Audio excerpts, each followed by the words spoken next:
Bayangkan kamu lagi jalan-jalan ke Beijing, mau beli bubble tea, tapi dompet kosong, hanya bawa HP. Tenang, sekarang cukup scan QRS dari aplikasi Bank Indonesia, langsung bisa bayar pakai yuan di China. Gila kan? Teknologi bikin hidup makin gampang. We need to adapt to innovation, AI, and the digitalization. We need to build our muscle by investing in technologies and the skills. So we look forward to the official launch of Grace, and we will continue to expand the participation and the acceptance involving more banks and the payment institutions. So feel very excited about what the future holds for all of us. Selama ini wisatawan Indonesia yang ke China sering ribet soal pembayaran. Harus tukar uang, bawa cash, atau pakai kartu internasional yang kadang nggak diterima. Begitu juga sebaliknya, turis China di Indonesia sering bingung gimana cara bayar di merchant lokal. Nah, Bank Indonesia akhirnya meluncurkan layanan QRS lintas negara Indonesia-China. Artinya, QRS kita sekarang resmi terhubung dengan sistem QR milik China, yaitu Alipay dan UnionPay. Jadi transaksi bisa dilakukan dua arah, orang Indonesia di China atau orang China di Indonesia. Cukup scan QR, bayar pakai mata uang lokal masing-masing tanpa ribet tukar uang.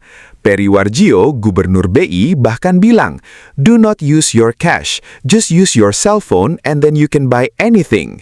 Sebelum resmi diluncurkan, BI sudah uji coba QRS di China. Hasilnya, volume transaksi tembus 1,64 juta kali dengan nilai setara 556 miliar rupiah. Itu baru uji coba. Bayangkan kalau sudah full implementasi. Sekarang ada 24 penyelenggara dari Indonesia, 16 bank plus 8 lembaga non-bank, dan 19 penyelenggara dari China yang ikut serta. Jadi ekosistemnya lumayan besar.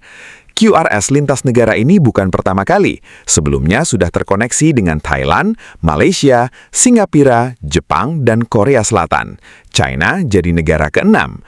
Duta Besar China untuk Indonesia, Wang Lutong, juga kasih komentar menarik. Dunia berubah cepat, sektor keuangan harus adaptif. Kuncinya, digitalisasi dan kecerdasan buatan. Kalau kita lihat lebih dalam, ini bukan sekedar soal bayar bubble tea atau belanja oleh-oleh. Ini bagian dari transformasi keuangan global. QRS lintas negara bisa dorong transaksi local currency transaction, jadi nggak melulu pakai dolar, jadi bukti bahwa Indonesia nggak mau ketinggalan dalam digitalisasi finansial. Tapi ada tantangan juga, misalnya apakah semua merchant di China bakal cepat adopsi QRS? Apakah masyarakat Indonesia sudah cukup familiar dengan cara pakai QRS di luar negeri? Itu PR besar. Singkatnya, QRS Indonesia-China bikin transaksi lintas negara makin gampang, aman, dan modern. Dari sekedar beli makanan sampai urusan bisnis, semua bisa lewat scan QR. Nah, menurut kamu, apakah QRS lintas negara ini bakal benar-benar mengubah cara kita bertransaksi di luar negeri? Atau masih ada kendala yang bikin orang tetap lebih nyaman pakai cash atau kartu? Drop pendapatmu di kolom komentar, biar kita bisa diskusi bareng.